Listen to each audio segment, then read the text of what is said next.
রক্তচোষা এই পরজীবীটি প্রায় 6 থেকে 8 বছর আপনার শরীরে বাসা বেঁধে রয়েছে। প্রত্যেক দিন 1 ফোঁটা 2 ফোঁটা করে রক্ত আপনার শরীর থেকে শুষে নিচ্ছে, কিন্তু আপনি জানেনই না আপনি অ্যানিমিয়া বা রক্তাল্পতার শিকার হচ্ছেন। নমস্কার, আমি ডক্টর মনোদীপ, আমি একজন মেডিসিন বিশেষজ্ঞ। আজ আমি আলোচনা করব আমাদের শরীরে থাকা এক ধরনের রক্তচোষা পরজীবীকে নিয়ে, যেটাকে আমরা হুকওয়ার্ম বলে থাকি।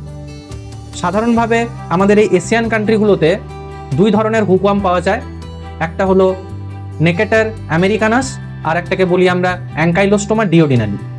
এরা আমাদের ক্ষুদ্রান্তে থাকে, এদেরকে গোল কৃমি বলা হয়। আরও অনেক ধরনের গোল কৃমি রয়েছে, সেটা অ্যাসকারিস হতে পারে, সেটা এন্টারোবিয়াস হতে পারে, অনেক ধরনের গোল কৃমি পাওয়া যায়। এই হুকওয়ার্মও হলো এই গোল কৃমি প্রজাতির একটা প্রাণী, যার কাইটিন নির্মিত বাক্কাল টিথ থাকে, ঠিক যেন ড্রাকুলা। এই দাঁত দিয়ে এটা আমাদের ক্ষুদ্রান্তের গায়ে আটকে থাকে এবং প্রত্যেক দিন 1 ফোঁটা 2 ফোঁটা করে রক্ত খেতে থাকে।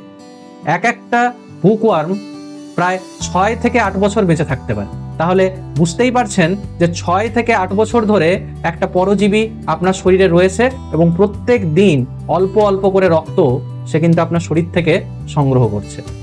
আপনি হয়তো ভাবতে পারেন যে 1 ফোঁটা 2 ফোঁটা রক্ত যদি খায়, তাহলে আমি কিভাবে রক্তাল্পতায় ভুগতে পারি, কিভাবে আমার রক্ত কমতে পারে, এটা খুব কম রক্ত। কিন্তু না, মজার বিষয় হলো এরা সংখ্যায় কিন্তু একা থাকে না, এরা হাজার হাজার পরিমাণে আপনাদের শরীরের মধ্যে থাকতে পারে। এই কৃমি যদি আপনার শরীরে থাকে, তাহলে যে শুধু আপনার রক্তাল্পতা দেখা দেবে তা নয়, তার সাথে সাথে এরা কিন্তু আমাদের শরীর থেকে খাদ্যরসও সংগ্রহ করে।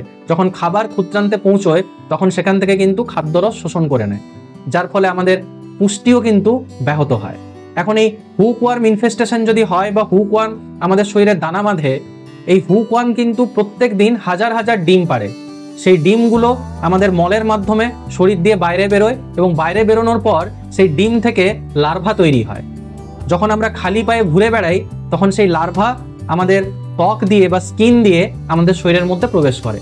তারপর সেটা রক্তবাহে যায় এবং রক্তবাহ দিয়ে আমাদের ফুসফুস বা লাংসে চলে আসে।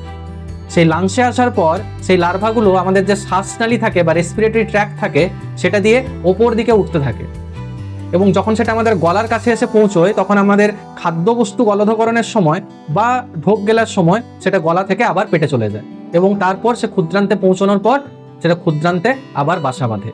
এইভাবে একটা লাইফ সাইকেল কমপ্লিট হয়। তাহলে এই হুকওয়ার্ম ইনফেস্টেশন যদি হয়, তাহলে আমাদের কি কি লক্ষণ দেখা যায়? অনেক ক্ষেত্রেই পেশেন্ট কিন্তু অ্যাসিমটোমেটিক থাকে, তারা বুঝতেই পারে না যে তাদের কৃমি রয়েছে, কারণ পায়খানার সাথে কিন্তু সবসময় কৃমি বেরোয় না এবং যে ডিমগুলো সেগুলো কিন্তু আমরা খালি চোখে দেখতেও পাই না, তাই আমাদের সেটা কিন্তু আননোটিসড রয়ে যায়। রক্তাল্পতা হওয়ার কারণে আমাদের মাথা ঘোরাতে পারে, দুর্বল লাগতে পারে। তার সাথে সাথে যখন কৃমি আমাদের শরীরে, যে লার্ভাগুলো আমাদের শরীরে প্রবেশ করে, তখন কিন্তু আমাদের স্কিনের মধ্যে চুলকুনি হতে পারে, জায়গাটা লাল হয়ে যেতে পারে, সরু সরু লাল লাল দাগ দেখা যেতে পারে। যেহেতু পেটে কৃমিটা থাকে, তার জন্য আমাদের কিন্তু পেটে ব্যথা হতে পারে, বিশেষ করে খাবার খাওয়ার পর পেটটা একটু মোচড় দিয়ে উঠতে পারে।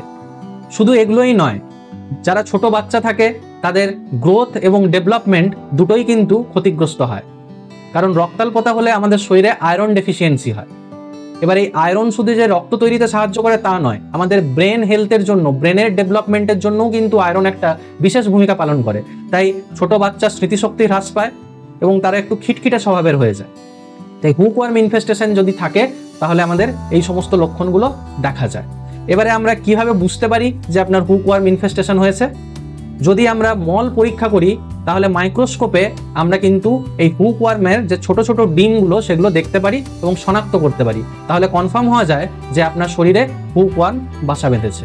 এবারে এই হুকওয়ার্ম থেকে বাঁচার জন্য আমাদের কি কি করতে হবে? প্রথম যে জিনিসটা, সেটা হলো খালি পায়ে ঘোরাঘুরি করা যাবে না।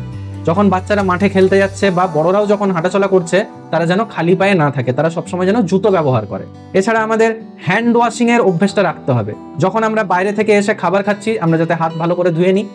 যে সমস্ত শাকসবজি ফলমূল খাচ্ছি, সেগুলো যেন আমরা বাড়িতে নিয়ে এসে ভালোভাবে ধুয়ে তারপরে সেগুলো খাই।